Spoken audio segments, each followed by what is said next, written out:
Connor Leahy, AI researcher at Aleph Alpha, as well as founding member of Eleuther. Welcome to the Data Exchange Podcast. Thank you for having me.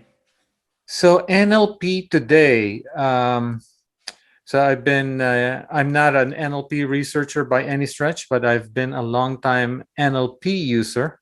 So Connor, before we go into Eleuther, the origin story,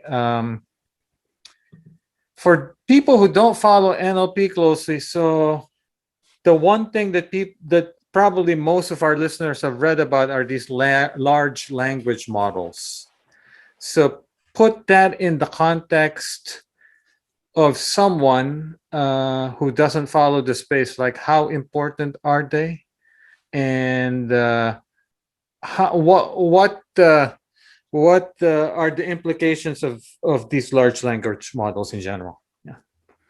So I'm going to be one of the people that has a pretty strong opinion about these kinds of models, that is pretty bullish about these kinds of models. So just so your listeners know that a lot of people are more skeptical than I am in this regard. So the interesting thing about these language models is that basically what happened is that you could train these very, very large models, like truly monstrously large, much larger than most other neural networks you would train on anything else, just on a simple task of predicting the next token in text. So you like scrape, huge amounts of text from the internet, and you just give it, no labels, no like anything like that. You just give it this text and say, given what you've read so far, what is the chance that the next token is this or that word or whatever.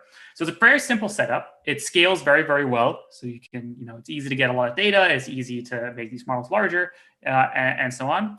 And what's interesting about these kinds of models is that, of course, they can do some pretty funny things, with generating like text or something like that, like autocompletion. But what's interesting is that these models seem to really be able to perform very many very useful tasks without having to be specially trained for them. So often you can do things like, say, give it a prompt like English sentence, French colon, and then it'll just spit out a French translation. It's not, and it can do this for many kind of things. They can do things like summarization or like rephrasings, or of course it's generating stories and news articles or stuff like that. So you can also do some weird things, kind of like some work on like scrambling words, or like fixing grammar and stuff like that. What is interesting is that it is not state of the art for any of these tasks. Like none of these tasks, if you need very, very high reliability, except for like story generation or something like that, probably a large language model shouldn't be your first choice. Maybe like there are tools like they use like BERT and stuff like that. But what's interesting is how like just this one model, just one very, very large pre-trained model, can be in many sense competitive to in many of these tasks without task-specific supervision, which can be added later if necessary. And what is also interesting is his ability to perform new kinds of tasks in new kinds of ways that weren't possible using previous methods. So the most interesting thing is like this word of prompt programming, is that in a way you can, if you create clever prompts to give to the model, you can often get it to do interesting tasks or perform better than you would if you would have given it different kind of things. And this is like a whole new way of interacting with models. It's a whole new, strange new methodology of interacting with computers, which is much closer to like natural language than it is to traditional programming. So, quick question on terminology. So there's the term large language models, but in practice, most developers, when they start using these things from their favorite libraries, whatever they might be, Hugging Face, Flare, whatever, you have what are called embeddings. So what is the relationship between these embeddings, which seem to be the basic building blocks for a lot of NLP tasks these days, and large language models? So the way a large language model is constructed is that you tokenize the text into especially, you have like a vocabulary of certain words. It's not literally character by character. It's usually like words gate their own token or whatever. The details don't really matter. And you basically get a list of numbers, which is your tokenized text. This is then put into an embedding space. At least that's how like GPT models tend to do it. There's just like a lookup table. This gives you a vector. And then this vectorized input is then put through this transformer model. So the transformer model is a neural network that has multiple self-attention layers, mainly multiple parts. And then the output of each of these layers is a hidden space embedding. And then at the final state, after it goes through some n number of layers, you have some final output, some kind of vector, some kind of output, and then you convert that back into tokens with a linear projection. So there is a lot of interesting structure in these intermediate embeddings that can be very useful. So some applications use these intermediate embeddings for various tasks. Like you might train a classification head using these embeddings. You might do some kind of like, geometrical kind of thing, like see how close or far certain token embeddings are from each other, or you can use the actual token output of the model. It really depends on the application. Yeah, in the old days, at the risk of dating myself, right? So you had the one hot encoding, right? And now it seems like the starting point are these embeddings, and from these embeddings, as you pointed out, you can create pipelines and solve interesting language problems, whatever that might be: named entity recognition, classification, clustering, topic models. So when someone like yourself, when you folks are building these large language models,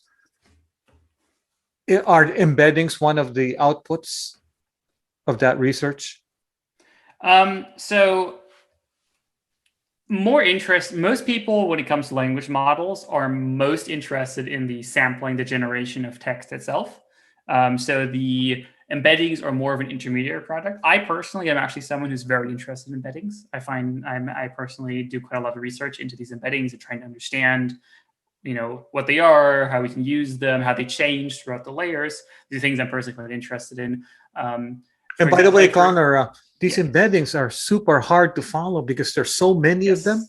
And then for someone whose goal is to use them, it becomes quite hard to figure out signal from noise. It becomes basically trial and error, right? Well, it's better than that, I would describe it as, but it's definitely no. But I mean, box. in terms of you get these choices, like it's not even contained in one page. The choice of embeddings, you got to. Oh no, of course, it is a unbelievably huge space. Yeah, exactly. Yes. Yes. So this is a common problem, of course, with neural networks. It's just we have these huge black boxes, just these massive embedding spaces, which is like continuous vectors, and it's not really at all obvious how to interpret such a thing. Like or which one of these embeddings to choose. It's not obvious. Well, I mean, that the model does that for us, I guess. I mean, that's kind of no. I mean, there's literally lists of possible yes, embeddings, right? Yeah. So there's many unknown unknowns or known unknowns in this regard for what task. It's AI is currently very much an empirical field of research. Right. People just try stuff and see what works, and you publish it, and then hopefully other people can get it to work and such. So yeah, I guess it's worth mentioning, as I said, that the people that are some of the most exciting research on language models is actually, as I said, not necessarily the embeddings. It's more like the sampling side of things, which is different from older NLP research. Like older NLP, like for Tibet and such, we had like this very strong focus on these embeddings. That's still a thing. As I said, I still work on this, but it's also interesting that a lot of these applications happen in the word space, so in the output space, in that you just ask the model to perform a task, and then you get back natural language tokens. So in that particular scenario, the sampling, or what you call prompts, how do you evaluate? What's the metric for evaluation? So there is the technical cross entropy loss that happens during training, which is where it actually has a not a ground truth it's trying to predict at runtime. So when you're actually working on an actual task, so we want to do like some kind of some kind of summarization task or translation task or something. There are data sets that exist for, like benchmarks, stuff like superglue and stuff that have like various complicated tasks.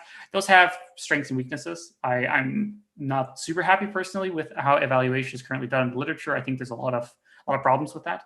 And generally, so from my experience building these models myself and trying to put them into applications, it's very, very, very difficult to evaluate them.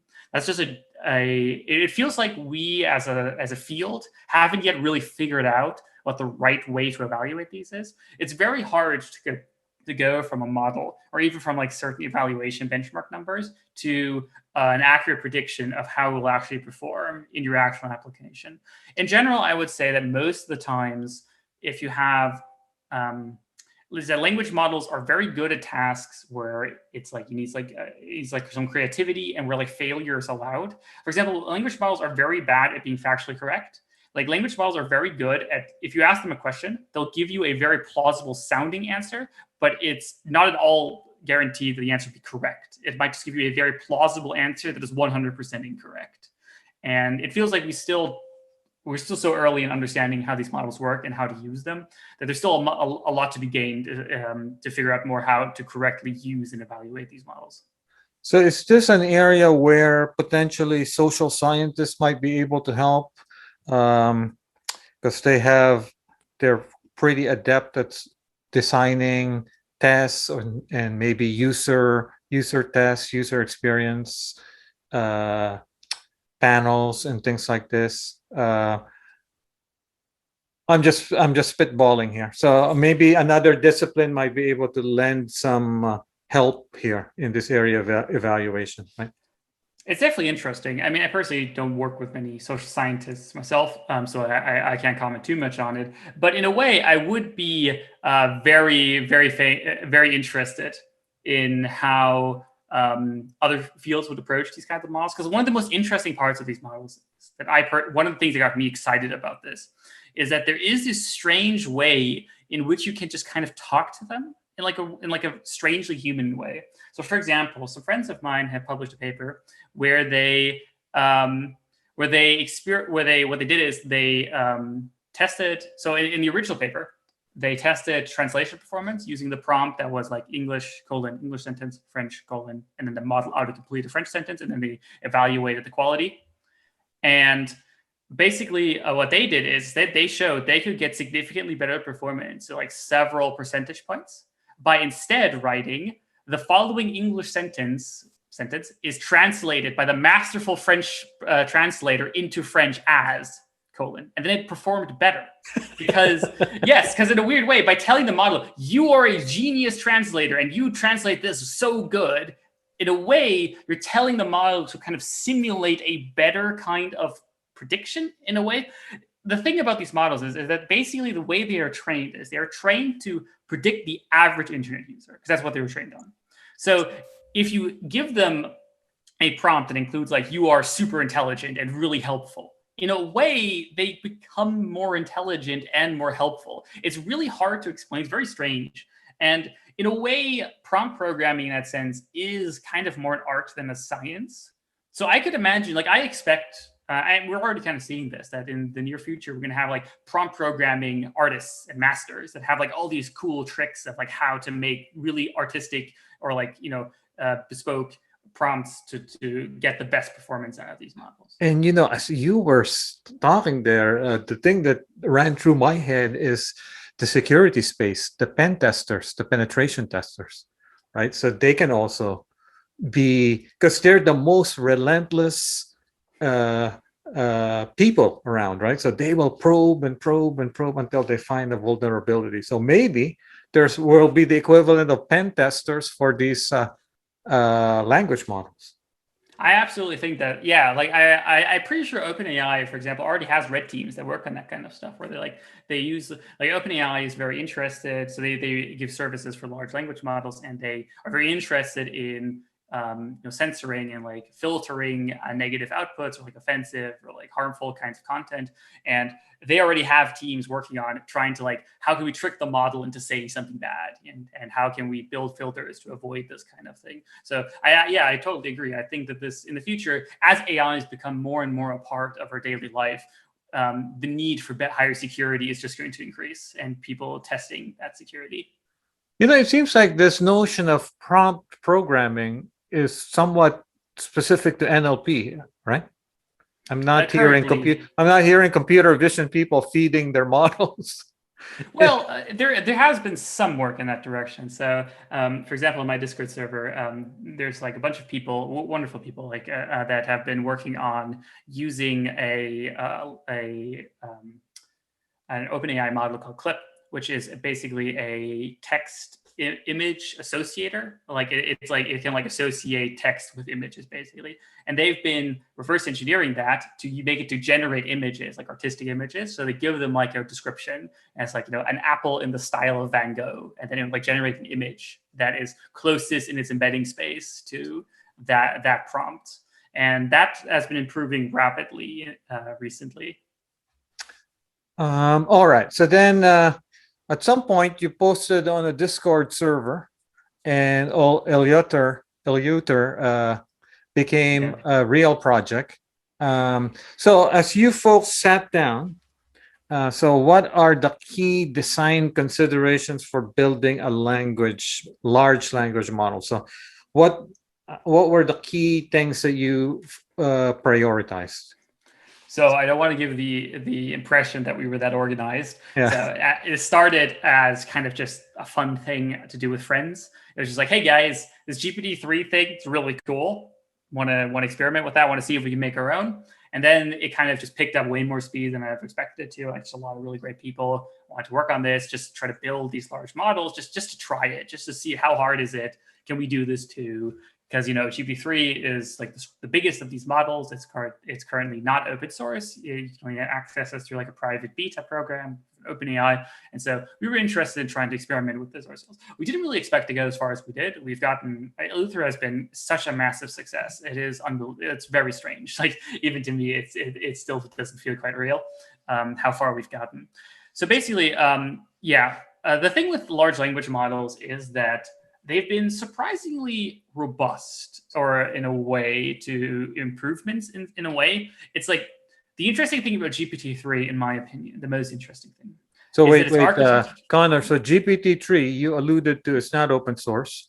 Yes. So you folks decide to, I guess, kind of clone it, but what did you have to work with? Yeah, so there are papers describing the architecture of GPT-3, also GPT-2 and 1. So there have been papers that describe the architecture. And the most interesting thing about GPT-3 is that it is basically identical to GPT-2 and very similar to GPT-1, except just scaled to 100 times the size. There's some other fine details that are different.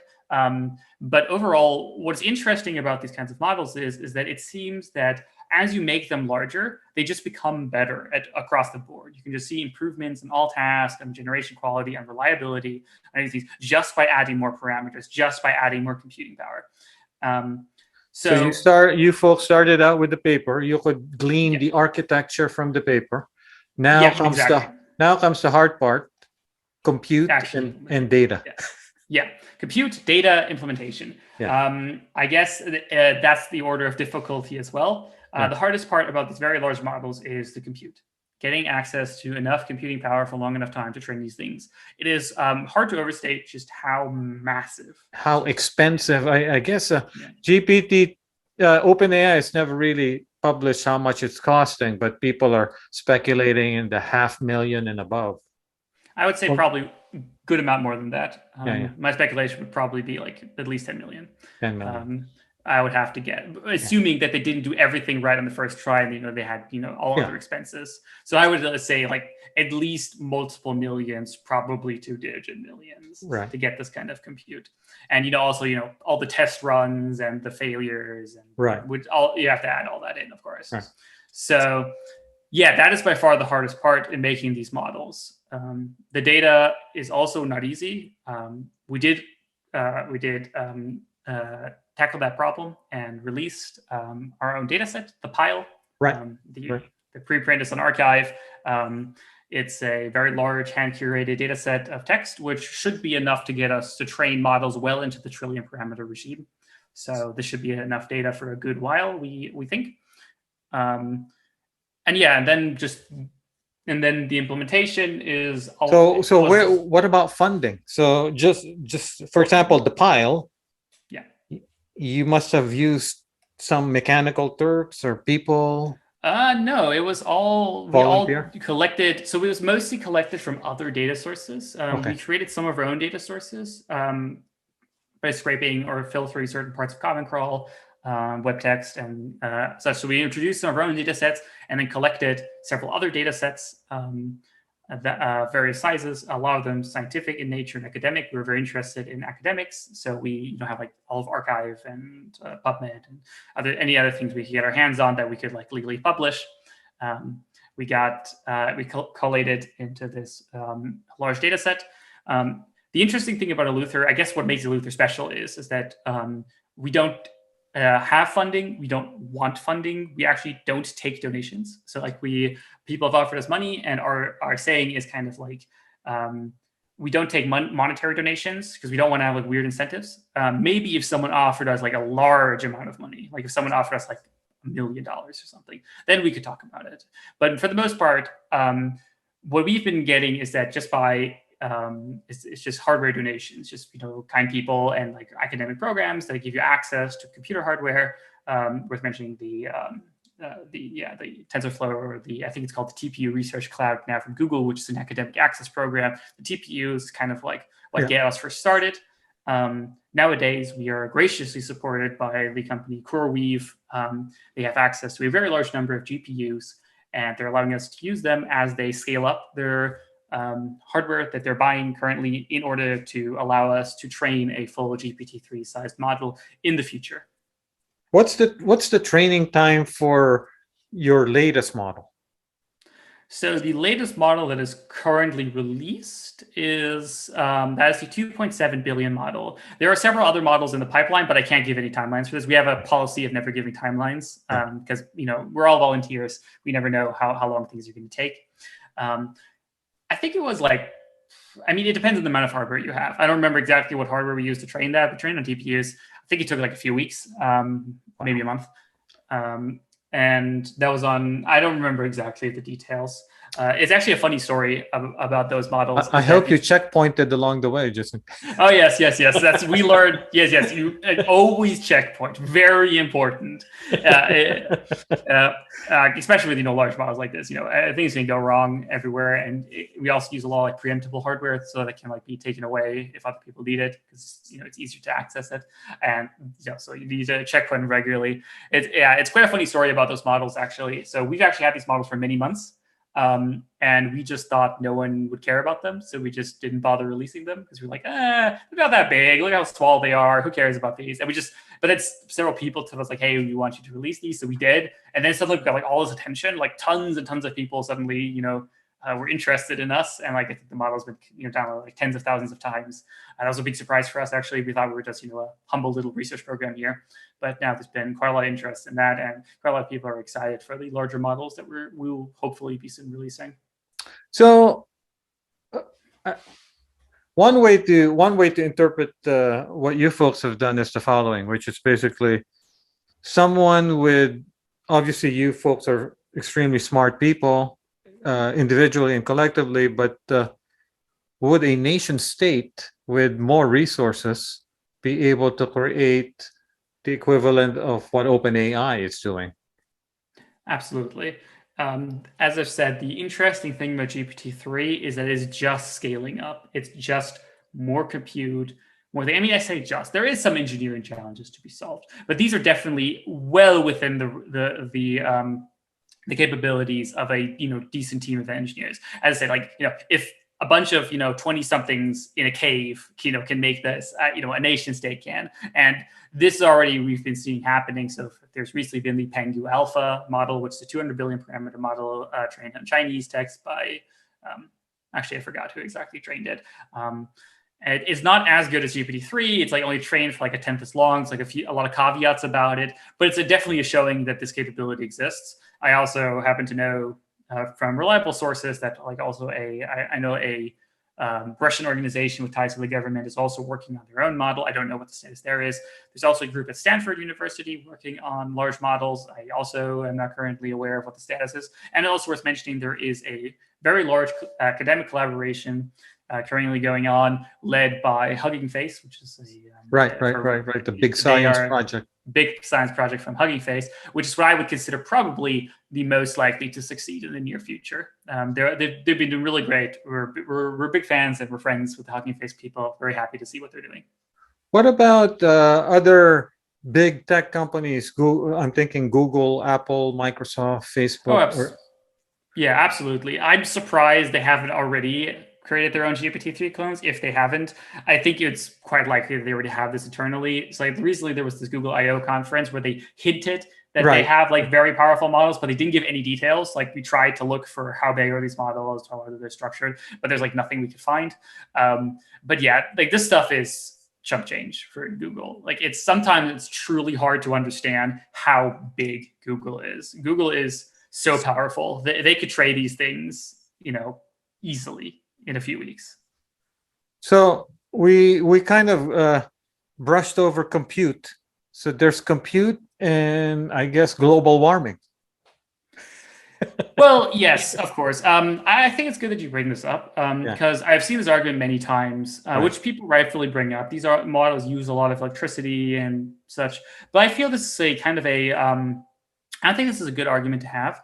Like, no one complains that, CERN uses electricity. The particle it needs a lot of electricity. That's how science works. I don't think that scientists doing research that are building products should have some kind of unusual moral responsibility for using carbon or for using electricity. That's literally all it is. It's just using electricity. Any medium-sized website needs at least this much electricity to run any large website, any large data center needs a very large amount of electricity. The question is not, in my opinion, is not does it use electricity, yes or no, but more, is it worth what it produces? I personally think that AI research is among the most important research we can currently do as a species that will lead, to great breakthroughs in productivity and healthcare and many other applications. So I personally think that using electricity on these kind of things is a worthwhile investment. But of course, this is something one could argue about. But then one must also argue that using electricity for other kinds of research would also need the same kind of scrutiny.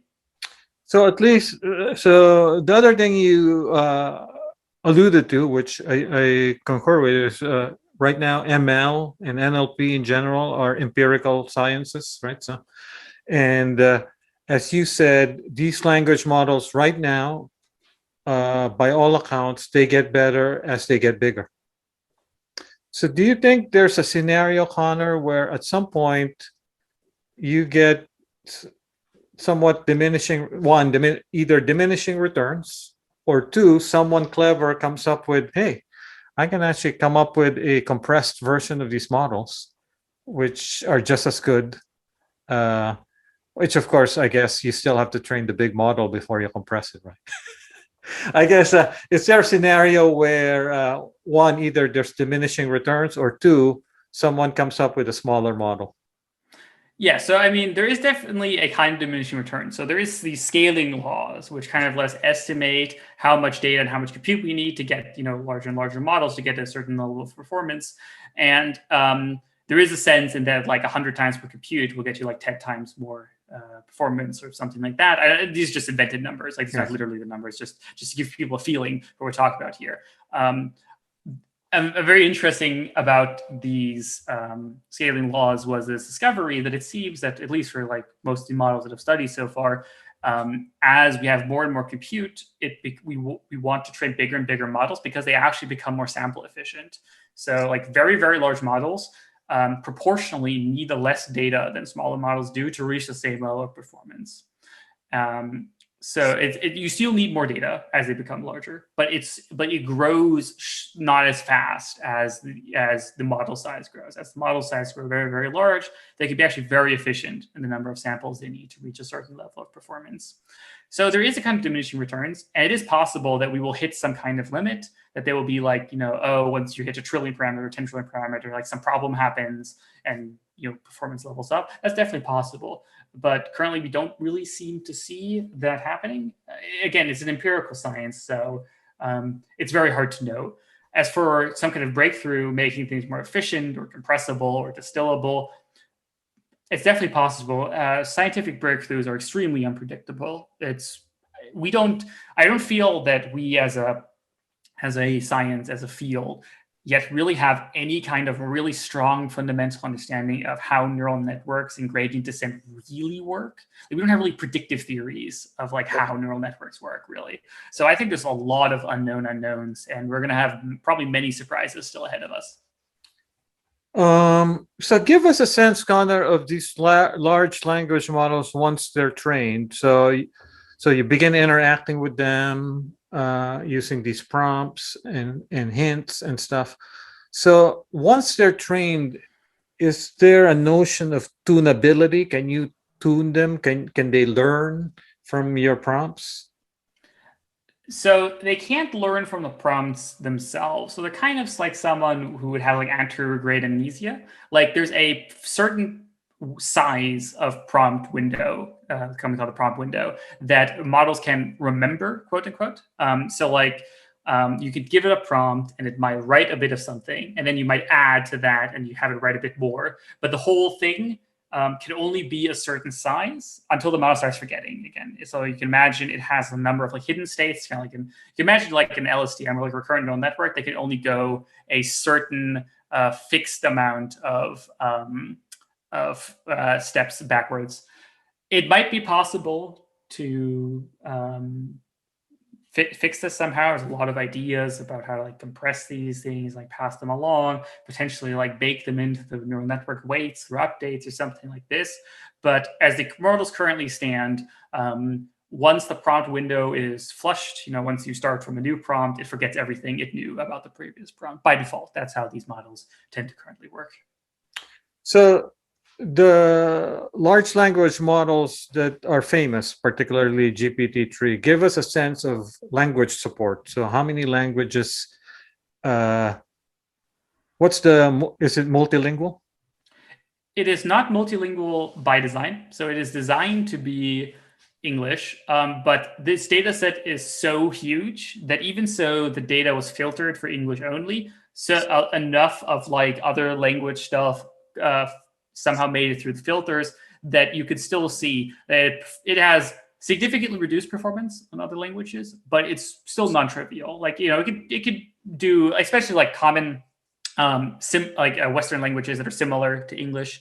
It does pretty well. It can do like decent German, decent French, decent Spanish. It's very, very bad at like Chinese and stuff, because that's like harder to encode for the way it encodes the symbols. Like Chinese and Japanese is harder for it. I've been told by people, I don't speak Chinese or Japanese myself, I've been told by people that speak a language that it still can do some of it, but it's like significantly reduced performance compared to English, which makes sense because the model was not intended to be used for other languages. So with minor modifications then in the pre-processing of the data, the architectures of these models are generic enough. You can just train, swap the training set and they'll be usable. Yeah, absolutely. That's what they did, for example, with Pangu Alpha, is that they trained they collected a Chinese data set and then trained on that using a different coding so that it encodes the Chinese characters better, and that seems to work just fine. So your largest model right now as a group is 2.5 billion parameters. So what is the language? What is GPT-3? GPT-3 is 175 billion. So what's your plan to close that gap? Because that's a lot of compute, right? That is a lot of compute. So the current plan is that CoreWeave, which is a cloud provider, has made a deal with us that they offer that they will give us the compute to make this model and make it open source. So kind of like they were interested in getting into training very large models, but didn't really have as much experience in-house with these kind of things. So they kind of said, hey, let's try this out together. You'll be like a test case. We'll figure out what is the right hardware that we need, and we'll buy the hardware, and we'll train the big model, and then we'll release it. So currently, we are literally just waiting on GPUs and CPUs. It's the chip shortage is hitting CoreWeave pretty hard. So that they've already ordered like hundreds of GPUs, and they're just not arriving. It's just taking a long time. So that's our big bottleneck. Our code is basically set. It's well tested. Performance looks good. So currently we're training some like smaller, like intermediate models, like, like the 5 to 20 billion range. I mean, small, those are still very large models. So we do hope to, at some point in the near future, again, we don't give timelines. We hope that in the near future, we will release some of those intermediate size models from like 5 to 20 billion sized, before we then eventually kick off the very large run whenever we have the hardware. Unfortunately, because of the current situation with chips, we just don't know when that's going to happen. And obviously, all this training is not taking place in one machine. No, of right? course. So this is obviously a cluster, right? Yeah. You need hundreds of GPUs to do this in any realistic time. So we hope to train this on several hundred A100 GPUs. So how do you do the distributed training? What framework? So we have created our own implementation of this thing. It's based on NVIDIA's Megatron implementation of transformers and on Microsoft's parallelism library DeepSpeed. We call it GPT Neo X. So we have like two code bases. GPT Neo, that's our old code base we use for like TPUs.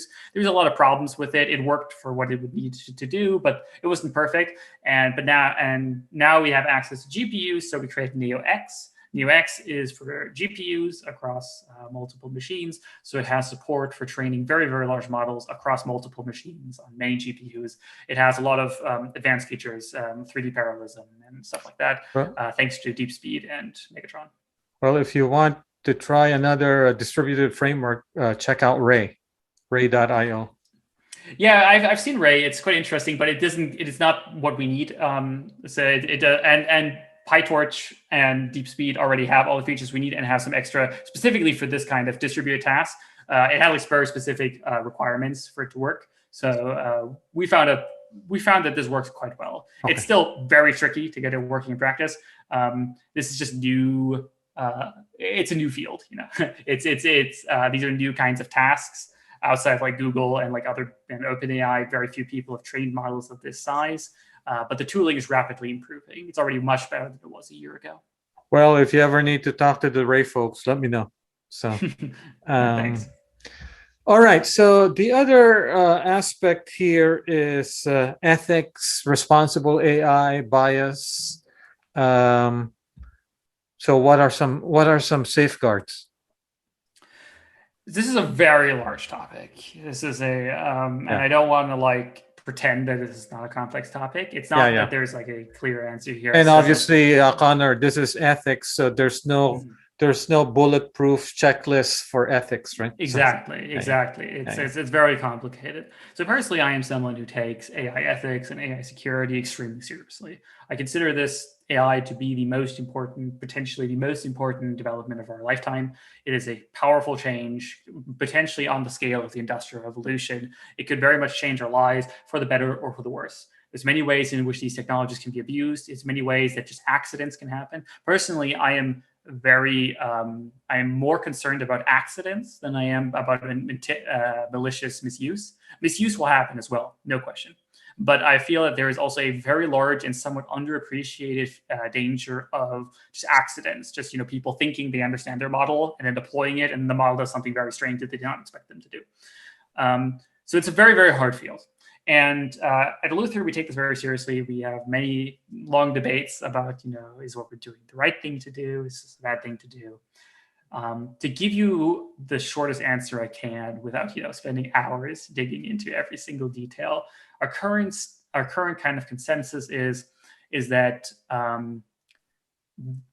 these kinds of models are easy to build if you have enough money. So any well-financed, malicious actor can have access to these anyways. So we're not really affecting those. I'm most worried about very top 1% dangerous actors. I feel like foreign intelligence services or such is or large corporations or the largest danger dangerous actors in this field. And I think if they want large models, they can just buy them. Money is not the problem for these actors. So in that regard, I don't consider that to be a big thing. There is, of course, a very real, very good argument to be made about how this might affect disinformation, SEO, spam. Again, I don't think it will make a huge difference for the top 1% of actors. If you're a nation state and you just hire an army of trolls and automated tools, language models aren't actually going to give you that, in my opinion. I don't think they're going to make things that much easier. I think it's going to change how SEO kind of spam works, for optimizing Google searches and stuff. That's probably going to change. But in a way, this is going to happen anyways. There's no way we can stop this. Right. There's nothing in the world. The genie's out of the bottle. There's no way to put it back. So the reason I think it is worth for us to be working on this problem and to releasing these models to the general world is because I think there is a lot of incredibly important research, safety research, and that can be done using these models that academics across the world could be doing right now, but they can't because they don't have access to these large models. They're hidden away, behind OpenAI's gates. And I want to enable researchers across the world to be able to study these models, because at the moment I feel like GPT-3, it could do some bad things, yeah, but I think it's not the end of the world. It's not going to kill people, probably. I don't think it's likely that GPT-3 is going to kill a lot of people or do something truly terrible. But in the future, there may very well be models that are truly dangerous, that can make very dangerous decisions, crash the stock market or something like that. And I think we need much more research into safety and the security of these models before that happens. So I also work, and I am interested in trying to study how to align models more with human values. And I am blocked by not having access to these large models to study and experiment with. Actually,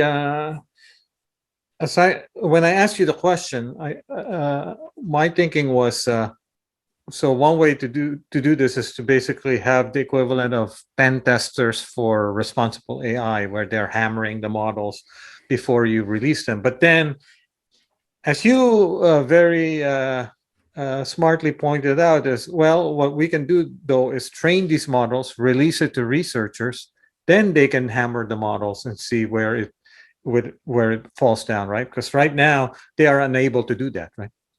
Yeah, so personally, I think one of the biggest problems with how OpenAI handles GPT-3 is that they're pushing it like a product. They're pushing this is a thing that people can buy. It's safe. It's a thing ready for the consumer. But it's invite only for certain, right? So yeah, it is invite only, which is good. But a lot of these people are pushing language models as if they were a ready technology, but they're not. This is a research technology. It's not yet ready for the mainstream. These models currently still output, very not good things. They have very many biases. They could say very cruel or damaging things and such. And how big of a threat that is, one can argue. But of course, this is not something you don't want your product to insult your users or something. That's not something you would want. But currently, our understanding of how to use these models is still such a state that we don't really understand how these things work or how to best fight these kind of things. So I feel like language models will become a mature technology and a safe technology, but we're currently not there. And I think the bigger problem that we see where people complain about or people criticize large language models is more because it's large corporations pushing untested, not ready technology to the consumer before the technology is properly tested. So what about these large language models and creativity? So I consider these models in 3 years, can they win the Nobel Prize in Literature? I think, well, I don't know if they could write a whole book in one go, but I think a person plus a model could write a wonderful novel. I've seen it, actually. I've seen people who have written whole books using GPT-3 as a helper, picking bits and pieces. And GPT-3 can write truly phenomenally good text. Not every time. Sometimes you have to retry or point in different directions. But I have seen truly just like text I've read from GPT-3, I was like, wow, that's just good. That's just a beautiful piece of thing that GPT-3 just wrote. It's as good as any human. I've also read like this one time I read a blog post about like this obscure like philosophical argument. It was like a pretty complicated, like a weird point that I've never really heard before. I was like, wow, that's a really interesting point. I never thought about that. And at the end of the blog, it said this was written by GPT-3. Like, damn. It made a really good, interesting philosophical point that I had never thought of before. It explained it elegantly. It gave it like an example of how it explains this point. And yeah, it's for me, there's nothing magic about humans. Like that's just an important thing for me. Humans are computations. That doesn't mean that humans aren't valuable, that we don't have, humans are great. I mean, some of my best friends are humans. There's lots of nice things about humans and such. But it's clear to me that a sufficiently sophisticated AI system can and will be able to do anything that a human can do or better. Whether we're at that stage, how long it will take to reach that stage, I think doesn't really matter as much as that we should try to wrangle with the fact that someday this will be the case. It's inevitable. By the way, this reminds me, and I don't know if this is on point, but this reminds me a little bit about a little bit of music in the following sense, right? So, as you pointed out, as these language models become more widely available, there will be a class of people who will be kind of the skilled prompters and users and skilled at being able to pair themselves with this technology, right? So in music, at some point, there emerged a group of people who could create electronic music, techno music from samples and things like that. They didn't necessarily play instruments, but they became adept at using the technology. Is this kind of somewhat similar in that sense? In a way, yes. I feel like there is going to be a transition period in which humans and AI, this has happened in the past as well. Like in chess, they had like centaur chess is what it's called, is that you had like a human working with an AI and it was better. But nowadays, AIs outperform centaurs. And that's going to be happening in the future as well. So like there's going to now, I think right now, we're going to be in a period where there are people, personally know people that are just beautiful prompt engineers and like prompt smiths and engineers in a way that they can just make these models do things that I can't make them do. And they can produce much better text, much more beautiful prose or better answers or something. So there is that. I think that will exist for some time. At some point, that too will be replaced by AI. At some point, AI will be so smart that there will be no need for prompt engineering. When that will happen, well, I don't know. It might be soon. It might take a long time. I love that term. And you just gave me the title of this episode, The Rise of the Prompt Engineers. Final closing thoughts, Connor, on this technology and automation and economic implications. What sort of timeline are you thinking in terms of when this kind of technology can impact jobs? So I feel like there's already extremely valuable things that can be done with these models today. I feel like there already are many useful tasks that are being done with like BERT and GPT-2. GPT-3 unlocks even more tasks. I feel like people really haven't scratched the surface of what these models can actually do, and they're just going to get larger. And I feel like once we get an even better theoretical understanding, engineering understanding of the internal embeddings and like how these things work and how to prompt them correctly, I feel like we haven't even scratched the surface. I expect there to be whole technologies, whole applications that we can't even conceive of to happen within the next few years. So I would definitely expect that in like 5 years, these models are very widespread, and there might not just, and maybe the same technology of like unsupervised learning and prompting might just not be applied just to text, but also to images, to video, to sound and such. I expect that to happen in the next few years, that this is going to be a very large thing that will have like one of the things I predict will happen is I expect that in the future, there's going to be like these super, super mega large models that are hosted by these very large companies like, Microsoft and Google and stuff. And then startups will rent these models. I don't think they will train them themselves, but rather they will like buy or rent these like pre-trained models and then build their own specific applications on top of these very powerful models. They make like smaller changes to them or add like a small head on top of the model or something to make this large model, to use the thing the large model already knows to perform new tasks. Because if you think about it, that's a lot of how humans work. Humans know a lot of things. So when you pick up a new task, a new skill, you have a lot of background information that helps you learn the skill faster. I think this is what's going to happen with AI as well. So I think this is going to happen over the next couple of years very, very rapidly. It's very hard to say what happens beyond that. It seems to me that AI is advancing extraordinarily fast. So I personally take like arguments of like what's called like the intelligence explosion or the singularity quite seriously. I think there is a definite possibility that technology advances so fast that AI has reached human level and beyond in the next few decades. I think it's definitely possible. Or like I think there's a non-trivial chance that that will happen. I'm fascinated by this concept of the prompt engineer, and I think that might become a thing. Yeah, I think so as well. It could be like a job title, right? Yeah, I could imagine that for sure. If these models keep becoming stronger like this, and you can get so many useful tasks out of them, I think it's definitely possible. And if getting utility out of them means hiring these kind of maestro prompters, you would do it, right? In a heartbeat. Of course. I mean, my day job, if you're a maestro prompter, we would like to talk to you. We might hire you because we experiment with stuff like this and we're quite interested. We think that this will become a thing. Currently, no one really is a prompt engineer. There's a few people I know that I would consider master prompters, like master prompt engineers, but it's more like hobbyists, people that did this in their spare time. There's just been like usually artists. Like artists are often the first people to adopt new stuff like this. So like I know a few people that have like, become really masterful prompters for like writing stories and stuff. But I expect that there'll also be, like industry, prompt engineers and such in the future. So do you are you in, so in the small sample size of good prompters that you've seen, do they tend to be the ones that are not technical and didn't have a hand in building the model? Or I have to think about that. I think most of them are at least like sort of technical. Like they know about AI, they can write code and such, but not necessarily like the deepest engineers. I would say at least of the best prompt engineers that I personally know, they're like sort of technical, but like not deeply technical and very artistic. They're often good writers or interested or just have like very creative. Because often you have to be very creative to get some model. Often you have just some of these people have come up with ideas of how you could ask the model to do a thing that I would have never come up with. So it's a very creative endeavor.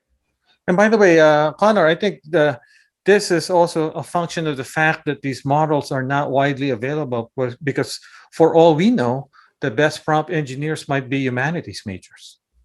Maybe. Right? I think it's possible. Right. I mean, because just like the chatbot industry realized that they need to start hiring humanities majors to improve the quality of the discussion threads. Right. Yeah, so. I think it's possible. I don't want to give any specific prediction because who knows? Technology is complicated. Yeah. But I think it's possible. I think a little bit of technical knowledge is helpful. Just to have at least a basic understanding of what's going on. But yeah, it is strange how as an engineer, as a scientist, you're trained to like not anthropomorphize the systems you study. Like you're always drilled in your head. It's just a machine. It's just numbers. Always think about it as numbers. And that is always, so far, has always been the right thing. Like, I don't know if people remember like early search engines, like early Google or like Alta Vista. You had to like think like a machine. You had to like create like these very unnatural prompts. You have to like, avoid using common words, add like, special tags and stuff to get a good answer. But nowadays, if you use modern Google, you can often just ask it questions like you would a human. Like, you just ask it a historical fact and it often will answer the question. So in a weird way, our models are becoming more human in a strange way. And with that, thank you, Connor Leahy. Thank you so much.